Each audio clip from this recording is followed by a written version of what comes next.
Risiko menurunkan level kompetitif.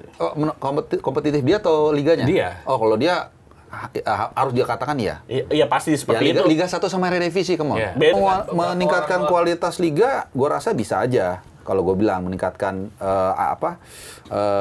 dalam banyak hal, animo juga, exposure gitu. Nah, tapi ke pemainnya kan enggak. Jadi kayak ibarat rata-rata kan, dia di sini, liga kita di sini, kan pasti begini nanti. Karena kita uji aja hipotesanya. Coba sebutkan mana pemain yang pernah main di Liga 1 terus bisa main lagi di Eredivisie.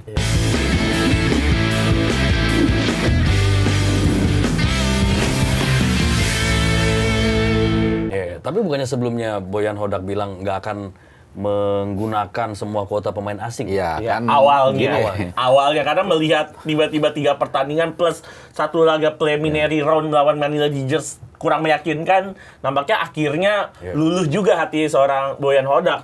Kalau melihat Eliano Randers tadi yang sudah diutarakan oleh Bung Harpa, saya masih agak sangsi apakah Eliano Randers bisa cepat itu untuk adaptasi dengan permainan Boyan Hodak, apalagi kita tahu di Liga Indonesia sedikit lebih keras juga permainannya. Banyak bukan sedikit ya. Banyak lebih keras juga untuk pemain seperti Eliano Randers, winger-winger dengan tinggi 168 cm kan banyak ya kita udah temuin. Dan back-back Indonesia tuh udah hafal banget winger-winger kayak Eliano Randers. Tapi Eliano Randers jelas membawa sesuatu dari PSC Zwolle, tapi kita akan melihat.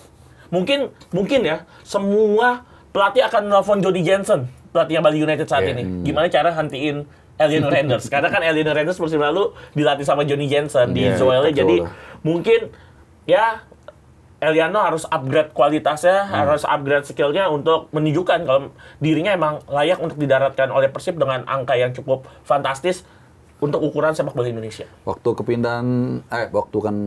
waktu isu Tom Haim merebak itu kan si Bojan kan sempat ditanya kan, itu katanya Tom Haim mau ke sini, terus dibilang siapa tuh gitu kan, terus dibilang itu jangan-jangan lagi di pesawat, kira-kira dia ngomong gitu. Jadi pelatih ini kadang-kadang poker face juga, gitu. Jadi nggak mungkin dia istilahnya polos terus dibocorin rahasianya. Satu, kedua ini kan bagian dari trik marketingnya Persib juga ya, yang mereka ingin membuat elemen of surprise. Jadi ketika kedatangan pemain jangan sampai bocor, tapi kan ya ada aja selalu yang membocorkan gitu dengan segala ininya. Jadi ya lebih ke situ sih. Jadi mereka pasti udah punya blueprint-nya untuk rundown-nya, siapa yang mau mereka kejar, siapa yang mau mereka ambil, bagaimana nanti mereka akan dimainkan, itu sebenarnya udah ada. Walaupun ya rundown itu kan kadang-kadang di tengah bisa aja berubah. Kayak tadi Joao Pelupesia, Masnawi mereka mau ambil tapi ternyata kena deadline dan ataupun nggak jadi, ya udah yang ada pun gua rasa udah sangat mewah. Begitu ditanya, Tom ke Jakarta, itu Tom Lembong mungkin ya. Banyak yang mention ya. Banyak yang mention Tom Lembong ya. Pelatih-pelatih itu jago-jago poker face semua. Gue sedikit cerita mungkin 2023 pas final Liga Champions itu. Gue inget banget tuh Guardiola ditanya soal Erling Haaland, kok nggak cetak-cetak gol. Terus dia bilang gini, kayaknya cuma lu deh di ruangan ini yang pengen tanya soal dia. Itu maknanya apa? Dia tuh sebenarnya mau pura-pura seperti itu untuk membuat semuanya bertanya, mendivert pressure, gitu. Padahal semua orang pasti mau menanyakan itu sesuatu yang orang tahu gitu. Jadi pelatih itu ada saatnya dia ngomong apa adanya, benar-benar apa adanya. Ada saatnya dia ngeles, ada saatnya dia saywar, ada saatnya dia pura-pura atau ya nggak jujur lah gitu. Ya pelatih ini kan fungsi manajerial ya, mungkin setengah politisi ya. Ngomong nggak harus polos, tapi juga kadang-kadang diplomatis. Maksudnya diplomatis juga, itu maksudnya. Karena ada makna yang tersirat juga. Kadang-kadang seperti itu. Karena ada tim yang harus dia lindungi. Betul. Memprotek tim itu tugasnya pelatih, apalagi pelatih kalau di. Itu tadi Guardiola itu memprotektif supaya nggak divert itu. Dan kadang-kadang juga dia saywar ke tim lawan, dia lihat kayak Ferguson, dia lihat ini tim atau orang atau pemain yang kalau gue puji malah hancur mainnya. Dia puji tuh. Wah, gue kayaknya pengen dia nih di tim gue. Ada yang harus diserang lah, dihujat kasarnya seperti itu, baru dia dia mentalnya jatuh. Nah, itulah kelebihan dari pelatih-pelatih yang bukan hanya soal taktikal tapi juga soal psikologi. Tapi di sini justru kita akan melihat ya seberapa jago Eliano Randers. Karena selama ini di timnas juga menit bermainnya kan kurang banget ya. Artinya kalau misalnya di Persib dapat kesempatan yang lebih, masyarakat Indonesia akan bisa lebih menyaksikan seberapa kemampuan, seberapa hebat Eliano Randers. Tapi seberapa kansnya untuk bisa mengisi starter? Di timnas apa di Persib? Kalau di Persib menurut saya dengan formasi saat ini 4-2-1-3 cukup besar ya. Bisa dimainkan sebagai right back, bisa dimainkan juga sebagai RWF atau LWF, mengingat Bojan Hodak sering mengutak-atik penyerangan di sisi sayap terutama ya. Karena Bojan Hodak walaupun sering memakai Bergwinho, Etam, tapi dia juga nggak segan-segan untuk memaksimalkan Sadil Ramdhani. Febri Bow aja masih diberikan kesempatan. Jadi menurut saya untuk di lini depan nampaknya untuk posisi sayap dengan formasi 4-2-1-3 kesempatan atau chance seorang Eliano Reinders untuk bermain itu cukup besar dan sangat besar.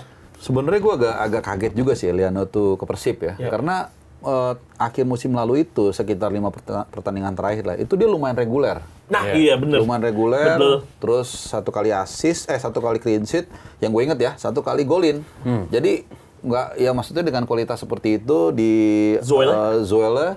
Terus awal musim ini pun 2 kali dia main dari bangku cadangan kan, dan membawa PEC Zwolle ke peringkat atas lah. Gitu. Jadi ya dengan kualitas begitu sih artinya buat di Persib Bandung sih dia luar biasa. Harusnya main sih. Harusnya main ya, terutama di kanan sih kalau sebenarnya yang lebih kagetnya lagi atau surprise-nya dia datang ke Super League sih. Iya. Karena dia main. Karena kira-kira gara-gara apa tuh, Bib?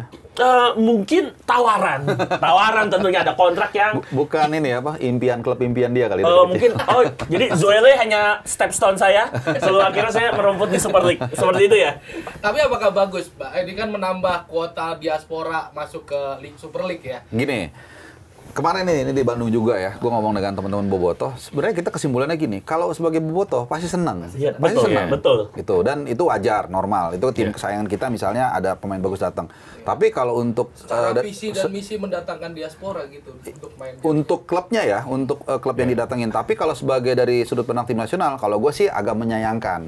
Sayang banget. Cuman itu sekali lagi hak asasi dia, karena kita kan awal-awal ingin mendatangkan pemain diaspora ini kan sebenarnya karena seperti matahari kan selalu menyinari dari jauh kan, gitu seperti itu. Nah, cuman ya kalau kita tempatkan, jadi kita coba lihat dari berbagai sudut nih. Kalau kita tempatkan ke diri kita kan juga pasti mau kerja yang gajinya gede, nggak munafik juga, gitu. Realistis. Jadi kita boleh berpendapat tapi tidak boleh menjudge bahwa itu salah atau benar, enggak, gitu. Tapi beresiko menurunkan level kompetitif dia atau liganya? Dia. Oh, kalau dia harus dia katakan iya. Iya pasti seperti itu. Liga 1 sama Eredivisie, beda lah. Kayak melihat Jordi Amat bahkan sempat sebelumnya main di Liga Belgia atau Norwegia, tiba-tiba main di Liga Super Malaysia. Iya, ada penurunan karir, ada penurunan, bahkan Jordi Amat akhirnya turun. Tapi ngeliat kalau Jordi Amat kan usianya udah 33 jalan 34 tahun. Itu ada variabel yang nggak dipungkiri seorang pemain bola, usia itu pasti menjadi salah satu obstacle juga. Tapi ngeliat Eliano Reinders saat ini bahkan umur 25 tahun. 25 ya? 24 jalan 25, Desember nanti 25. Saya ngeliat sih Eliano Reinders sebenarnya masih punya kesempatan besar untuk main 3-4 tahun lagi 3-4 tahun lagi, bahkan di Eredivisie kan ngeliat Zwolle yang biasanya di papan bawah atau papan tengah sebagai kuda hitam masih bisa ke tim besar lagi seperti Twente, AZ Alkmaar, mungkin Feyenoord. Itu peluangnya besar banget. Saya ngeliatnya sih seorang Eliano Reinders. Sorry. Oh, itu harapan yang berbicara ya. Itu harapan Thierry Reinders. Hampir Thierry Reinders kesini. Tapi Thierry Reinders mendukung banget ya. Adanya kelihatan berapa pasti. kali. Nah, kalau tadi sedikit mau nyambung apa yang dikatakan Labib soal Jordi Amat, menurut gue justru Jordi Amat pilihan dia untuk Persija sangat taktis. Taktis banget. Karena pertama tadi usianya harus segitu. Nah, di Persija dia reguler dan berduet dengan Rido. Tandemnya dia di timnas. Jadi pelatih Patrick Kluivert pun akan mikir, boleh juga nih gue panggil. Secara timing usia dia juga sudah uzur, memang 33-34. Oke lah, mungkin dia udah banyak persaingan dengan Hapner, dengan Jai, dengan Rido, Messilgers juga. Cuman kan, tapi kan dia mainnya rutin sekarang. Sama Rido pula, udah gampang enak. Makanya mungkin itu salah satu alat. Selain dia juga senior lah, menjadi mentor mungkin di ruang ganti. Jadi akhirnya dia pilihan dia sangat tepat. Gitu. Nah, kalau Reinders ya mungkin agak, kalau gue bilang sih, kenapa nggak 2-3 tahun dulu lagi di Eropa? Tapi terlalu cepat ya. Menurut gue kita. Tapi satu lagi. Kalau ada statement dia bilang ada pemain-pemain diaspora ini bisa meningkatkan kualitas liga, come on, emang itu bisa? Kalau mau meningkatkan kualitas liga, gue rasa bisa aja. Kalau gue bilang meningkatkan dalam banyak hal, animo juga, exposure gitu. Nah, tapi ke pemainnya kan enggak. Jadi kayak ibarat rata-rata kan, dia di sini, liga kita di sini, kan pasti begini nanti. Karena kita uji aja hipotesanya. Coba sebutkan mana pemain yang pernah main di Liga 1 terus bisa main lagi di Eredivisie. Nggak ada kan? Gitu. Jadi atau mungkin nanti sekarang nih Eliano bisa. Ada. Bisa mungkin aja. Yang banyaknya RST Divisi ada. Ya, tapi siapa? Mungkin ya kalau main ada. Even FC Divisi nggak ada, susah. Sulit. Jadi sulit. Barrier-nya tuh udah di sini gitu. Udah di Pali sih pernah ya waktu itu di Persija, terus akhirnya ke Telstar, Almer. Ya. Oh, itu di RST ya? RST tapi Ya, cuma satu kan. Jadi rata-rata kalau udah sampai Liga 1 ya udah. Lu paling mentok mungkin Thailand atau apa gitu. Apalagi mungkin terkendala regulasi juga ya. Ya. Pajak dan lain sebagainya. Oke. Tom Hai nih. Masuknya Tom Hai di lini tengah Persib, skenario-nya akan seperti apa? kalau gua ngelihat Tom Hai ini kan biasa sebagai seorang gelandang tengah di Regen Persib main pakai double pivot. Ini udah cocok banget. Tadi yang Bung Harpa bilang kalau Jordi Amat di Persija center back sama Rido ke timnas bisa efeknya. Nah, ini efeknya di timnas atau di tim sebelumnya seperti Heron Van dan Almero sebagai seorang di playmaker ataupun playmaker murni. Dan di Persib nampaknya akan mendapatkan peran serupa. Jadi kalau ngelihat Tom Hai saat ini kan usia dia 30 tahun sebenarnya di antara udah lepas dari masa prime seorang pemain sepak bola dan menuju usia yang mungkin dibilang senior juga di sepak bola usia 30 tahun. Jadi menurut saya sih potensi besar seorang Tom Hai memberi ledakan, menawarkan ledakan untuk tim Persib Bandung ini besar banget. Jadi menurut saya ini satu nama yang menurut saya bisa outstanding dari tim Persib. Jika apalagi nanti main sama Mark secara bahasa nggak terkendala. Bisa saling menutupi. Mark ini kan tipe gelandang yang bisa main di bawah, main ke dalam ya. Seorang defensive midfielder juga bisa. Box to box juga bisa. Tom Hai lebih ke depan. Bisa saling tukar role atau peran dengan Mark juga sih menurut saya. Atau Lucho. Bisa juga. Itu kalau ngelihat di Almer City musim lalu ya, itu umpan-umpannya Tom Hai itu gokil banget sih. Nomor 2 terbanyak ya minute play dia. Itu ya. Jadi bisa ada satu pertandingan kalau nggak salah dia kalah 5-0, cuman umpan-umpannya bagus. Cuma striker busuk, men. Jadi, ada asisnya. Di pertandingan itu ada asisnya dia. Makanya gitu. Jadi dan ini bisa kita lihat juga di timnas. Pemain yang paling banyak umpannya dan akurasinya tinggi, salah satu Tom Hai. Ya gue rasa isunya dia soal endurance ya, daya tahan kan. Nah, meskipun kita semua rata-rata kan tahu ya, dia biasanya maksimum mainnya tuh bagus tuh 70 menit mungkin. Ya, tapi kan itu di level timnas. Ketika lu lawan Jepang, lu lawan Saudi, ini kan level Liga 1. Jadi gua rasa dengan stamina yang ada pun mungkin dia main 80-85 menit mungkin masih oke juga. Gitu. Ya, tapi ngelihat Tom Hai di Almer cukup banyak minute play-nya juga, dan beberapa pertandingan timnas kan lawan Jepang dia 90 menit bahkan dicoba. Mungkin udara ya mempengaruhi juga saat itu. Osaka mungkin agak adem ya. Agak adem, mirip-mirip 13 derajat dengan Belanda. Jadi menurut saya sih mungkin faktor cuaca juga. Mungkin kalau di Bandung kan adem tuh. Mungkin bisa tuh main 90 menit. GBLA jujur dingin, apalagi Jalak Harupat. Tapi Jalak Harupat lebih dingin lagi. Lebih dingin, tapi nggak di Jalak Harupat. Di GBLA kemarin pas lagi ACL tuh saya cek di suhu derajat 23. Menurut saya adem ya untuk seorang pemain yang biasa main di Eropa. Support mungkin yang jadi masalah ketika ntar away ke Madura siang-siang, away ke Padang siang-siang, main di Jakarta mungkin siang juga mungkin atau malam, nanti itu mungkin yang jadi isu bagi seorang Tom Hai. Mungkin tapi Boyan Hodak pasti akan memberikan akan memberikan advice juga bagi seorang Tom Hai bagaimana cara mengadjust ketika menghadapi away days.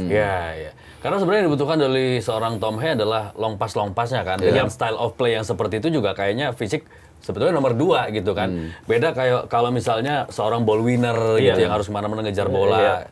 Oke, kita akan lihat nanti ya seperti apa spek terjang pemain-pemain asing dan juga pemain diaspora baru yang dimiliki oleh Persib Bandung dalam rangka target hat-trick juara di Super League.